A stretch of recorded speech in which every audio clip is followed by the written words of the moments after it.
Yeah, so welcome to the Austin Python meetup, our third meetup of the year. Thank you everyone for coming and from Austin and from around the world. Today we have two presentations. First presentation, we'll talk about secure software supply chains for Python. And the other will give us an overview of Dask and they discuss challenges and opportunities around deploying Dask in production. Our presenters today are Dustin Ingram. He's a developer advocate at Google, focused on supporting the Python community on Google Cloud. He is also a director of the Python Software Foundation and a maintainer of PyPI. He's an organizer of PyTexas. Hello, PyTexas. And PyTexas conference, and he earned a master's degree in computer science from Drexel University. Our second presenter today is James Bourbeau. Hopefully, I pronounced your name correctly. Sounds very great. Good. All right. He's a Dask maintainer and a lead open source software engineer at Quelled, where he focuses on increasing accessibility to scalable and efficient computing. And we're going to start with Dustin, who's going to tell us more about secure software supply chains for Python. Dustin, the floor is yours. Thank you so much. And hey all, thanks for being here. Appreciate everyone joining. If you don't know me, I'm Dustin. Like you said, I work here in Austin at Google, and I also help organize PyTexas and some other stuff. So I'm local, but I am also so this is me on Twitter, DI Codes. I am also a director of the Python Software Foundation. So there's a board of directors that run the Python Software Foundation, which is a nonprofit. I'm one of the people that were elected to it last year. So that means I deeply care about Python and sort of the future of Python as well. I also, prior to that, and I still do work on the Python Packaging Authority. So the Python Packaging Authority is sort of a sub-project of the PSF, focused on all the packaging tools and infrastructure. So that includes PyPI, the Python Package Index, Pip, pipenv, a lot of the popular packaging tools. Not all of the popular packaging tools. Some are not PyPI projects. But yeah, mostly I work on PyPI and help maintain it. So, this is a giant Python web application and the canonical repository for all Python software. And if you have even used Python a little bit, you've probably used it. It's basically where everyone wants to put their Python code. You might have heard about PyPI a little bit recently in the news. There's been a lot of news, actually, lately about software supply chain and specifically how it relates to PyPI. So, for example, about a month ago, this news article was published, and a bunch of other ones too, about how there was a supply chain attack that basically someone was able to reap bug bounties at a bunch of really giant companies, including Apple and Microsoft, got a $130,000 payout, and part of the attacks that he was able to do was via PyPI. So that's a little scary. I'm getting some background noise from someone just to the organizers. There was another recent news article. This was just at the beginning of this month, about how the Python Package Index had to nuke more than 3,000 malicious libraries. That sounds super scary as well, right? Why are there malicious packages on PyPI? What do they do? Who is doing them? Where do they come from? That kind of thing. There's good news as well, too. And I'm a little biased because I do work for Google, but there's recently some news about how Google is going to apply some funding to the Python ecosystem to improve supply chain security. So got some bad news about attacks on the supply chain, how it relates to Python. But maybe we're kind of pointed in the right direction. I want to talk a little bit about what the software supply chain is. If you haven't heard that term before, you're probably going to start hearing it a lot, given the amount of news and focus that has been on software supply chains, specifically since the SolarWinds hack. So if you're not familiar with that hack, basically a poorly configured version of TeamCity was used to undermine a lot of organizations, including government organizations. And it was big, and I think it sort of really raised the profile for understanding how your dependencies, your software dependencies, affect your personal security. Not just personal security, I mean, but your business's security, your application security. So now that SolarWinds is a thing and people start to know about it, supply chain is getting a lot of kind of press, but also attention from a lot of major organizations as well.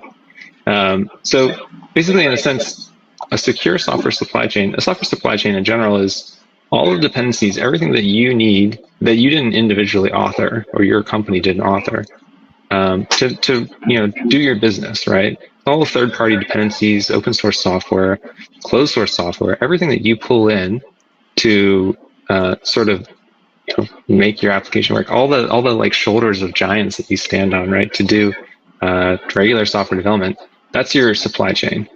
And the process for creating all of that is pretty much the Wild West, I think, in some ways. Like open source is a cadre of volunteers that work on these projects and maintain them.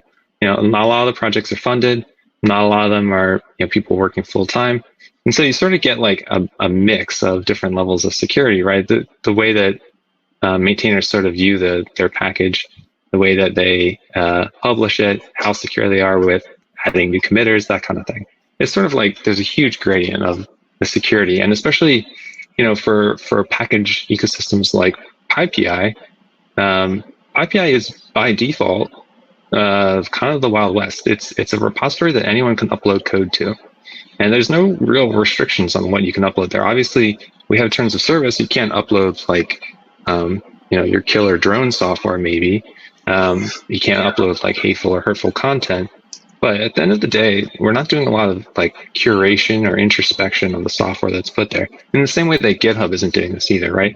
GitHub has to respond to Millennium Copyright Act takedown notices, but they're not individually checking every commit that goes up to the GitHub repository. And in the same way, PyPI and other software repositories like NPM, they're not doing this either.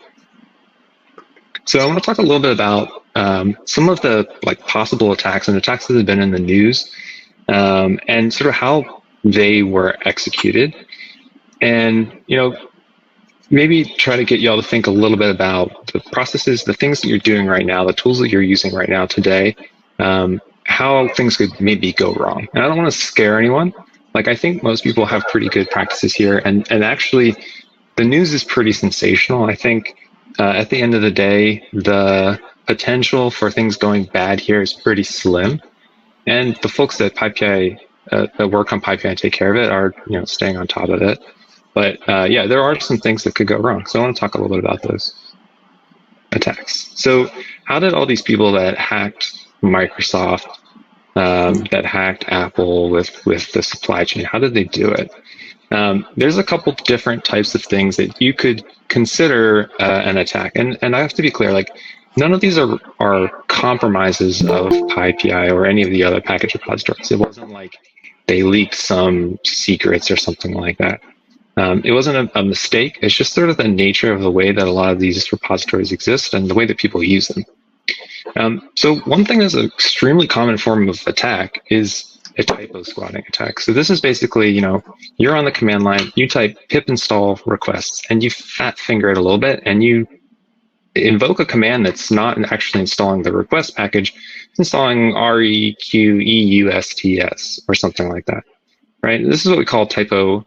That's what we call a typo, period. But what happens is, anyone can go to PyPI and register that typo as a package. And what happens is if you invoke that command with that typo, you're going to get that package. The computer is going to do exactly what you asked it to do. So a typo squat is when people go to PyPI, potentially malicious people, but in my experience, mostly people trying to demonstrate this type of attack. They go to PyPI and they register a lot of typos for very common or easily typoed package names. So this is Haley Dunbraver wrote up this 2 years ago at this point, and just about this is one of the first times folks started to think about typo squatting on PyPI. So these two packages, jellyfish with an I instead of a Y, or instead of an L, and then Python 3 dateutil, which was not a valid package name, but people sometimes try to install it because it looks like the Ubuntu distro equivalent, I think. So these are typo squats, and someone had uploaded a version to PyPI that I think, if I remember correctly, it phoned home. Basically, a lot of these packages just call back to some web server and say, hey, someone tried to install this. And I'll talk a little bit more about that sort of pattern later. But at the end of the day, like, these attacks are sort of dependent on you sitting on the command line and just randomly typing pip install things and not being too careful. And there's lots of things we can do to sort of avoid that from really happening. If you are doing that, do it in a container or some kind of sandbox, not a virtual environment. A virtual environment is not going to protect you from anything potentially malicious. But there are ways to avoid this, and we'll talk about that in a second.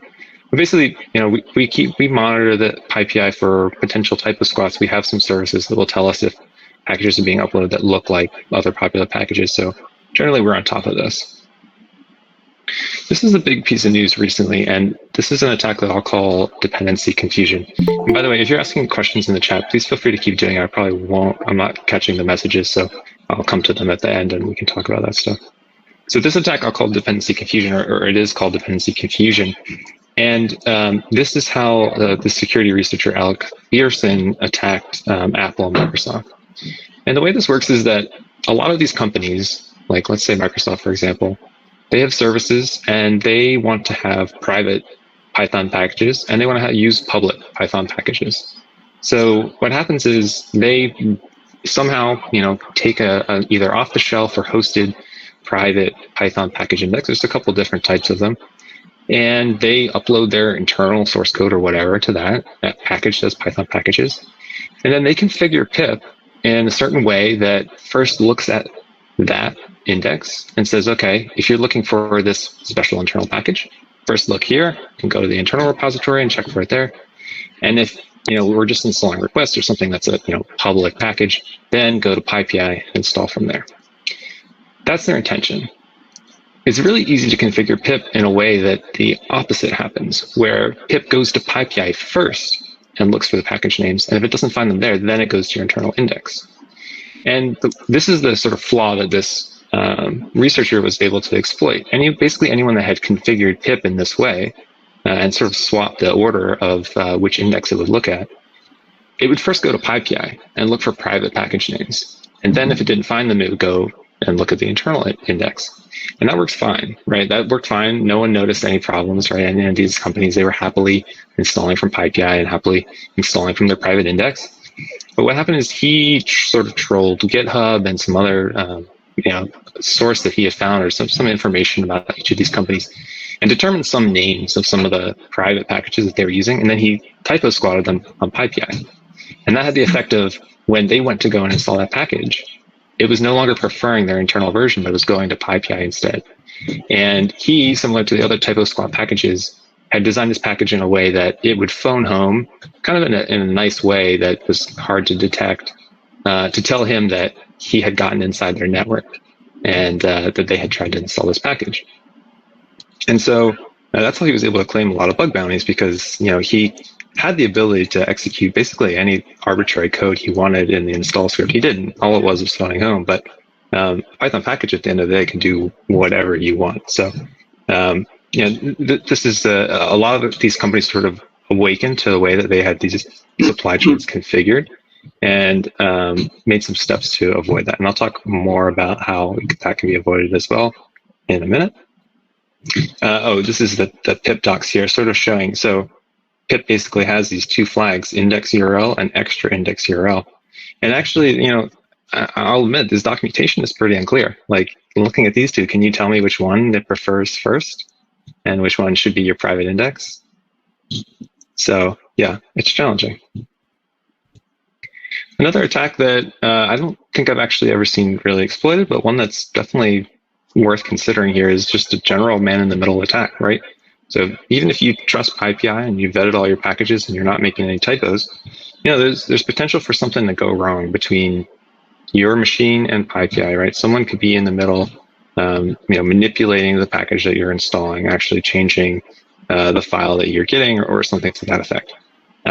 And I'll talk in a minute about why I don't think that's really going to be very possible, but it's always worth considering.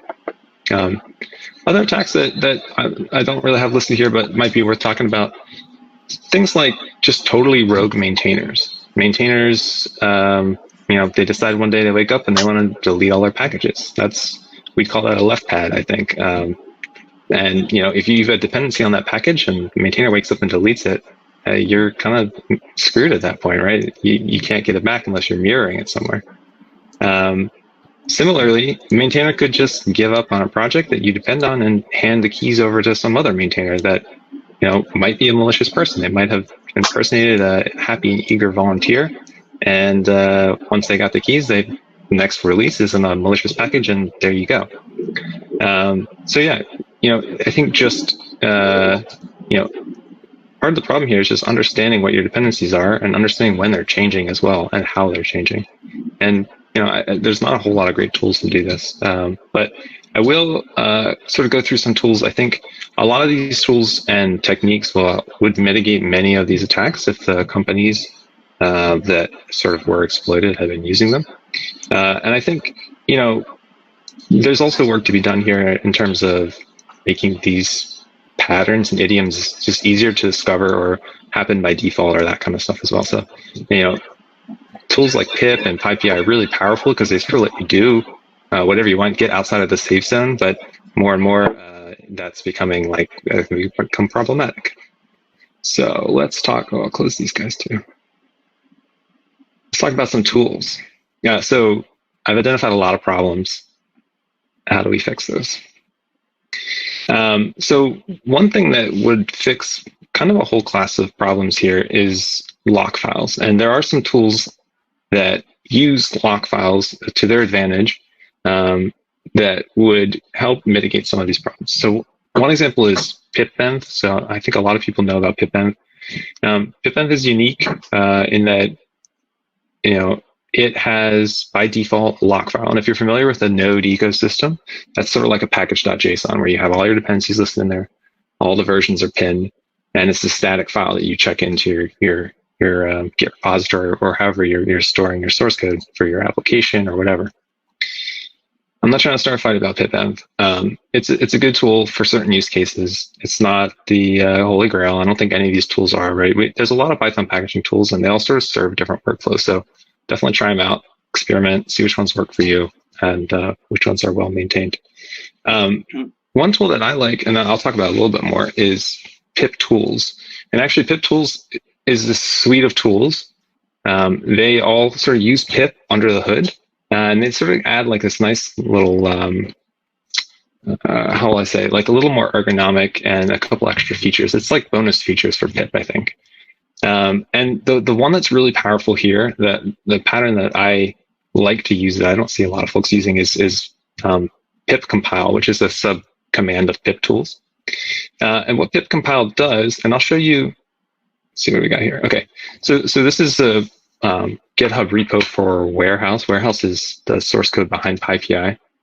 And so PyPI has Python dependencies as well. Like, it's actually kind of funny. It's a snake eating its own tail. Like when we roll out a new version of PyPI, it's looking at the old version of PyPI and getting its dependencies. So if you look in our requirements directory, we don't have this is actually not entirely true. We do have a requirements.txt file, which is down here. That's kind of just actually to serve a different purpose. So kindly ignore that for now. So we have this requirements directory. And in this directory, we have kind of two types of files. We have .in files and .txt files. And these are files that are consumed by Pip Compile and Pip respectively. So if we look at a .in file, this is the main requirements file, the main in file. So this, at a high level, lists all the top level dependencies. So no sub dependencies are listed here. So everything in this is something that PyPI or that Warehouse imports directly. So like we depend on Boto 3, but we're not pinning to a specific version or anything about Boto 3. We've added some version specifiers for Celery because we don't want to upgrade to 5 yet or something like that. And so these are all in here. Some things are version range. Nothing's really pinned, and these are all again top level dependencies. So what we do when we compile our dependencies is we take that file and we run it through Pip Compile. I'll show you what the command looks like. So this is the command, pip compile allow unsafe generate hashes output file. And it generates from this main.in, main.text file. And this is kind of like the package.json or pipenv pip file or pipenv.lock or whatever that file is called. So this goes through, and at the time that I invoked it, it tells me, okay, the latest version of Alembic is 1.5.4. We're going to pin to that version. We're also, since we turned on generate hashes, we're going to put a hash there. I'll talk about hashes in a second. And actually, it's kind of nice because there's comments in here. It tells me how to run it. Tells me what requirements file it came from. So like here, we see AMQP is a subdependency of Kombu.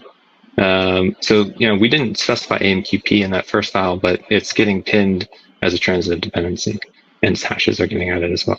So this is a really powerful workflow because what this does is this avoids typo squatting. So I put the requirement once in the main.in file.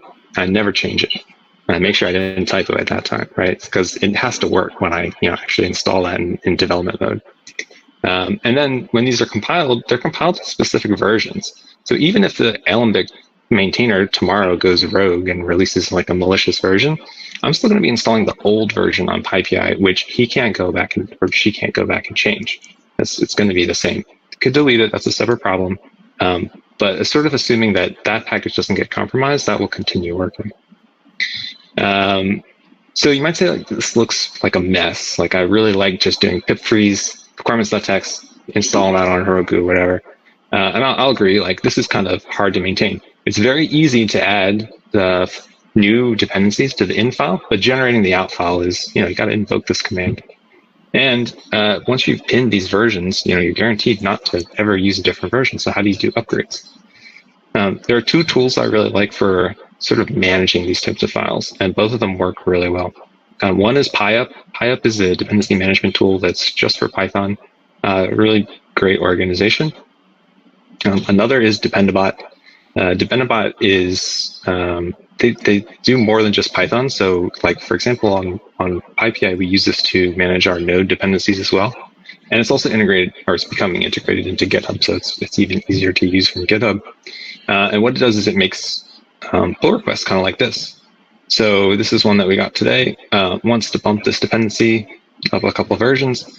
When you look at the files that's changed, it's detected that there's a new version released. It's updated the hashes for us, made the commit, and actually it's kind of nice because we can look at the change log here and sort of see what's happened. And we haven't upgraded this in a couple of versions, so we get to see sort of 2 and 2.1 and 2.0. And then actually it shows all the individual commits from the repository as well. It's pretty powerful. So this is nice, and this sort of allows us to audit and determine when we want to do upgrades. The nice thing is every PR gets run through CI, so we can make sure that it's actually going to work once we merge it, or is probably going to work once we merge it. And yeah, this is pretty nice way to sort of automate the versions and keep an eye on what version are you actually installing, because this isn't really a supply chain attack, but I think a really common problem folks have when they're not pinning dependencies is that you're just getting the latest version by default. And usually that's going to work, but breaking changes are a real thing, and you might get a breaking change someday. It's going to break your application. So definitely always pin your versions, let pip sort it out in the end. The other thing I was mentioning before is hash checking mode. So this would have, for sure, if Apple, Microsoft, all those companies were using hash checking mode, even if they hadn't configured pip correctly, but if they were using hash checking mode, this would have completely avoided that supply chain attack. Because what this is you at install time, when I put this new dependency in my main.in file, requirements.in file, whatever you want to call it, and then I pip compile it, I go to PyPI and I get the hashes for all the artifacts for that release. So here in this example, foo project 1.2 has 2 hashes. That means it probably has a source release and a wheel, for example.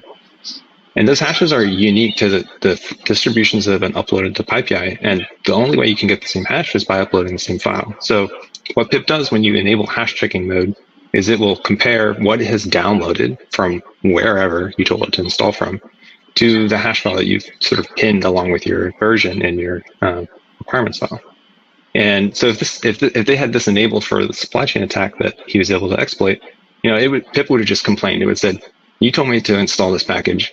You only gave me these hashes. I don't know about these other hashes. I'm not going to install this. And they would never, even if they hadn't configured PyPI correctly, this would have failed. So hash checking mode is really powerful. And, I think this is one of those things, if you're using like Dependabot, it doesn't really get in your way ever. Like the only way that this really can cause problems is sometimes packages will not upload all of the artifacts, all the wheels for their release at the same time. So you might see the upgrade, merge the change for the upgrade, and then a couple of days later, they publish some wheels that are better suited for your package or for your platform, and Pip wants to install those instead, and hash checking fails. But that's a pretty minor thing. It doesn't happen super often. So yeah, that's lock files, dependency pinning, hash checking, and like automated dependency upgrades or notifications for upgrades is I think all these things combined will avoid a lot of these attacks. So there are other things too, right? Not all of this is the developer's fault. And there have been some things that we've done in the past, some things we're working on now, some things that are planned in the future that can help resolve some of these things.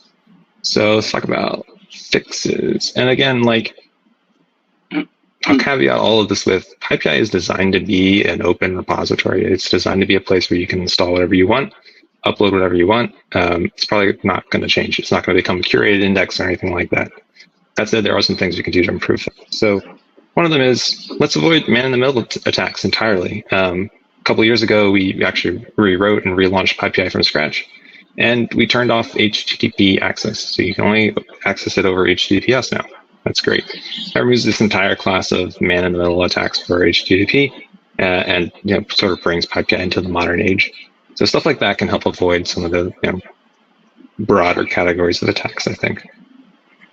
One is just knowledge sharing, right? So like if you don't know that using or configuring Pip in a certain way is potentially dangerous, is that your fault? Is it the maintainer's fault? So one thing that is an initiative that we've been working on for the Python Packaging Authority for a while is just improving education and documentation about packaging tools, making those tools easier to use, easier to understand what they're doing and how they work. So packaging.python.org is the Python packaging user guide. It's super nice, getting better every day, super well maintained. There's lots of guides, tutorials, and things like that there. Other things are like actual improvements to the package index. So one thing that's being worked on right now there's a partnership between a couple companies and some researchers at NYU, is we're implementing signed repository metadata for PyPI. This is via a protocol called the TUF protocol.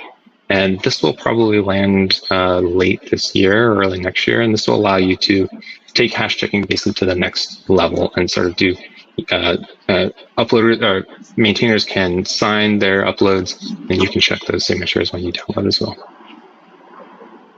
Another thing that would avoid a lot of the typo squatting attacks is namespaces. So right now, PyPI is a flat namespace. Every package exists in a single hierarchy. One thing that we're planning to add in the future that we really want to add is namespaces. So this is similar to what NPM has, where you have sort of a top-level organization like Google, and you have packages underneath it. And so when you're installing something that starts with Google, you're always getting packages that are managed by that organization, and it's not possible to typo squat on anything in that namespace. And then there's a whole other list as well. I'm not going to get into everything here. There's actually a repository called Fundable Packaging Improvements. This has a long list of other improvements, tool chains, things. We're in a constant process of looking for funding, acquiring funding, and hiring folks to work on this kind of stuff. So if this interests you, or if you think your company is interested in funding some of these things, please reach out. And that happens from time to time. It actually happens more and more frequently. So for example, I actually announced last month that Google is dropping a bunch of money into the Python ecosystem to do my phone just turned on, to do supply chain security improvements. So we're going to add some productionized malware detection to PyPI and some fun foundational tools improvements to some tools like Pip and some other things. And actually, even today, like Google is, I'm very biased because I work there, but some of the folks I work with are working on just sort of solving this generally across the software ecosystem as well. So if you want to read about SigStore, it's basically Let's Encrypt, but for software signing, and it's not PGP. So it's worth checking out. All right. So those are the fixes. Some of the ideas. I think I'm probably close to at time, so I want to say thanks to all the organizers on that. And we'll open it up for questions. And I'm sorry, I didn't see a single question in the chat. So I guess feel free to unmute and ask questions, and I can try and answer.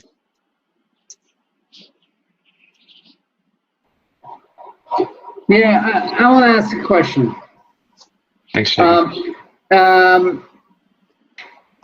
And this is from my own personal perspective. I may be totally wrong. So you're running forward with lots of features and talking about security, which is very nice. However, it will be very helpful if you could point to people. Some of the things that you were talking about are like way over the head of some of the people who are here. Even me, I'm not beyond it. So my question is like, is there any good tutorials on how to create those packages safe, properly, the way you like it? And if there is, please drop it so everyone will know and can follow it here. Thanks for the question. I think I'm getting background from Jacob, so Jacob, if you can mute. So I think the problem is not how can we create packages in a way that they aren't malicious. I mean, people that want to be malicious, they know how to make a package that's malicious. Now the question is for new users, folks that are new to Python, how can they be sure what they're doing when they're not super familiar with it is guaranteed safe? And I think there's a couple steps here. I mean, part of the problem is, Python and the tooling around is sort of designed for people that know what they're doing. It's not really designed with beginners like that in mind. And that's kind of a fault of Python, I think, and the ecosystem around it. So, one thing would be don't make it so that you can just install stuff and get root access on your machine. That is the medium by which a lot of these open source projects work, but maybe it's not something that should happen. Maybe you should only install in the sandboxes, virtual environments, or Docker containers, that kind of stuff. So giving people, I think this sort of goes to the education part, where we're just sort of trying to teach people what could go wrong at an early point and how to avoid that. Allow me to come back to this topic. And you said something about Python is designed for all those who know what they're doing. Actually, most of the people in software as a whole don't have that much experience everywhere. Look, I can give you references, but this is not the topic here. I'm trying to tell you that we want more people to learn Python because it's good, and many beginners need some sort of instruction, like how to start doing a proper package, what to do, what not to do, how to install a package and be careful. Are those tutorials available? And if you say no, Python is for experts, then at this point I'll interject and tell you you're wrong. So please answer. No, that's not what I'm saying. I mean, Python, I think, is for everyone. I think the problem is Python was not designed for everyone originally. A lot of these tools were not designed for everyone.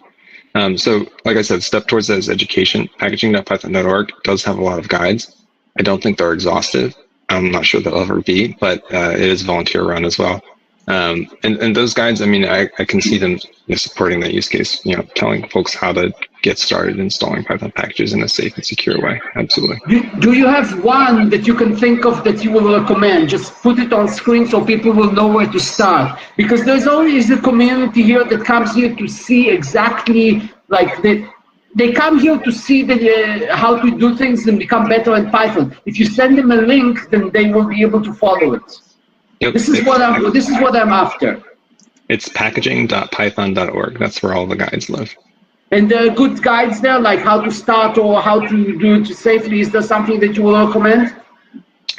Yeah, I mean, I recommend all the guides there. They're all community maintained by the Python Package Authority. There's a lot of third-party stuff as well, like a lot of folks with blogs and things that are good as well, but I don't have those links off the top of my head. Well, okay, thank you. All right, I see a comment that I want to answer by Evelyn, sorry.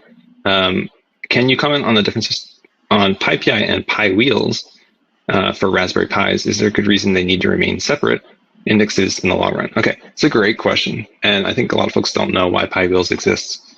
PyWheels is a great, also community maintained project, and PyWheels exists because the architectures, the CPU architectures that live on Raspberry Pis were originally not architectures that the built distribution formats that are uploaded to PyPI support. So PyPI has source code and built source code. So basically code that's in some way has been compiled for your machine, for your specific platform. So that those built distributions are specific to, like, if you're Mac OS, Windows, or whatever, if you have an ARM processor, an Intel processor, that kind of stuff.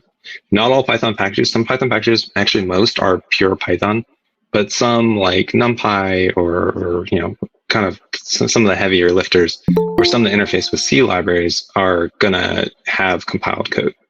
And so PyWheels exists sort of for historical reasons, because PyPI originally didn't have a way to support those architectures.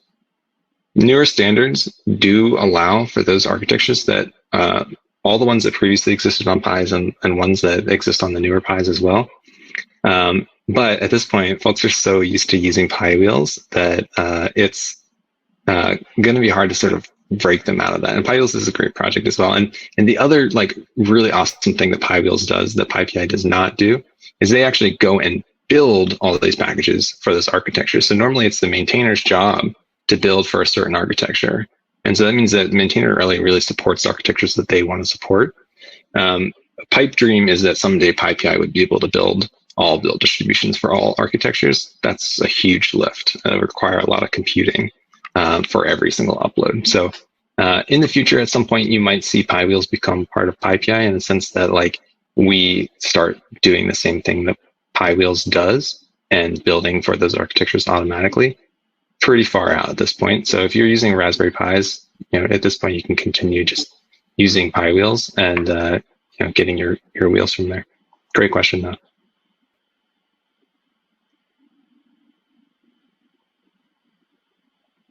I see another question from Ivan. I actually never knew if PyPI allows closed source packages, and if so, how does security things apply? So PyPI does not allow private packages or closed source packages. Anything that you upload to PyPI is public by default, and that's the only way it can be. There are a lot of hosted off-the-shelf tools that will do private package repositories, so like Artifactory, JFrog, and then like all the cloud providers that have one as well. So like actually like 2 weeks ago, Google Cloud announced Artifact Registry for Python. So you can do private indices basically everywhere else but PyPI. And kind of the reason for that is because if PyPI ever did that, we'd want to probably charge money to do it, and because everyone else does as well. And we're not really set up to do that right now. So that might be something that happens in the future at some point, but it's not the highest priority for us at the moment. But that's a great question. Just going back in the log here. Jenny says, if I'm just a hobby developer with a few packages on PyPI, what would be good practical security steps I could take? That's a great question. So if you're a maintainer of packages on PyPI, a lot of what I was talking about is more of if you're a consumer of packages on PyPI. If you're a maintainer, one thing I definitely encourage you is, well, first go and turn on two-factor authentication for PyPI. We have pretty robust integration with Have I Been Pwned. So if your password leaks, you probably won't get your account compromised because we'll automatically shut it off. But it's great to turn on two-factor authentication anyway. I also say, if you think that you have a lot of users of your packages, maybe be careful who you let commit to them. Like really try to vet those people, and keep an eye on what they're committing and pushing up to PyPI. And what else would I say? And all this regular stuff as a consumer as well. You should vet the sub-dependencies of your packages as well. Make sure that you're using stuff that's well maintained. And packages themselves probably shouldn't pin to specific versions. They should sort of allow loose version specifications. So you don't really get the ability to do hash pinning and version pinning with if you're a package maintainer. But if you're a consumer, you can definitely do that. Yeah, that's a great question. Thanks, Jay.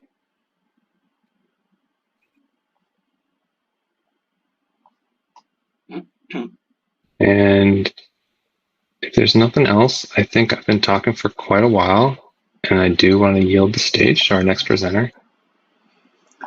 Well, thank you, Dustin. This has been like very helpful. Actually, even the company I've been working for, this is one of our main concerns: this software supply chains, like the security of them, and yeah, this has been really helpful to me as well. So yeah, thank you. This was an awesome presentation and talk. So Cool. all right, thank you. Thanks. Appreciate it. And thank you. Thanks again. And feel free to reach out. I have one more question. Sorry. I have to interject. Dustin, this is something because you mentioned companies. Dustin, are there any good indemnification services that you are aware of for companies who actually want to use things properly? Can you think of something like this, or? I'm not sure I know what you mean, Jacob. To use what properly? So it's legal use of packages. It's not fully related to this, but like if you as a company want to use a certain package, you have to make sure that it's compatible with many aspects. And basically, you're just telling us today that look, whatever is on PyPI, you use at your own risk, basically. This is kind of what you said. My interpretation of what you said. I won't put words in your mouth. Yeah, so Jacob, there's like at my company, we do have. I'm not sure if I'm allowed to disclose what you use, but there's like third party services that they go and audit every single package. So yes. we automatically like when we post something on our GitHub, then we have this third-party service that goes and scans everything that we installed, and they'll like automatically tell us, hey, this is actually being flagged. Don't use it. So yes. Good.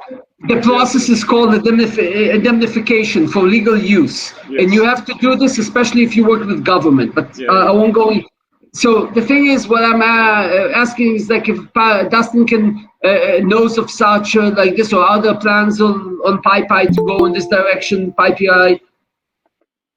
Yeah, PyPI will definitely not ever support that. That is a huge workload. Unless we hire a huge team of security researchers to vet every package that gets uploaded or some subset of packages, it probably won't happen anytime soon. But there are lots of third parties and other types of package distribution mechanisms that do similar stuff. So.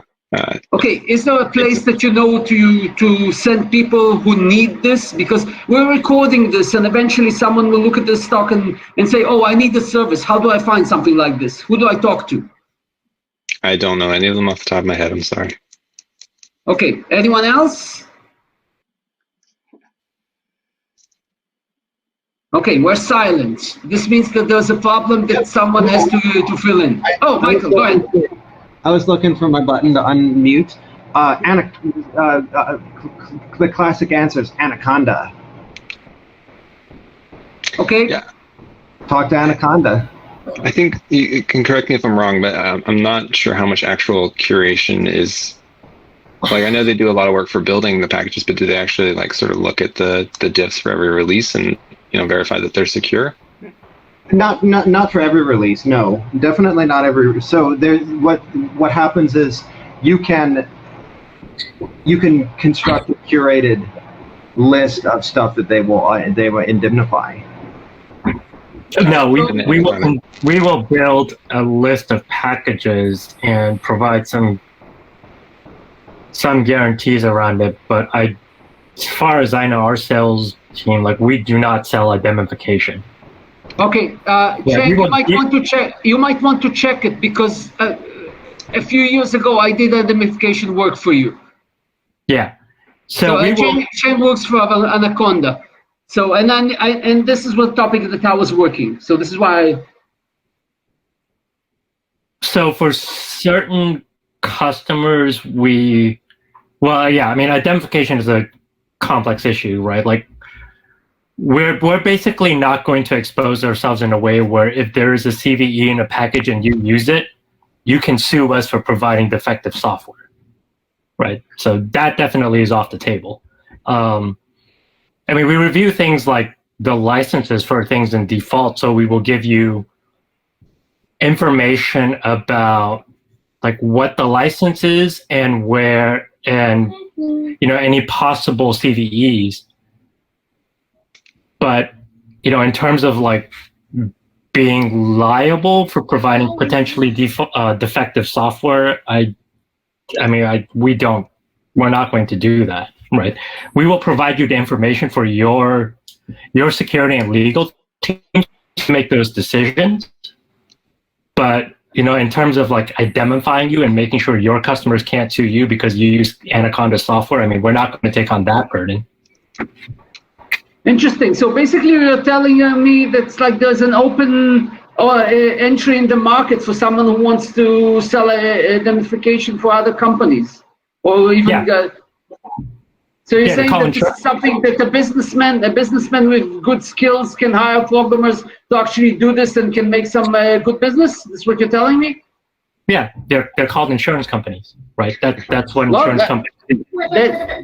That's okay, but there's an opening here, it seems. That's good for people to know. And sorry for taking the time. Dustin, we should still thank you. Oh, yeah. Thank you. Thanks, everyone. So much. Thanks for watching.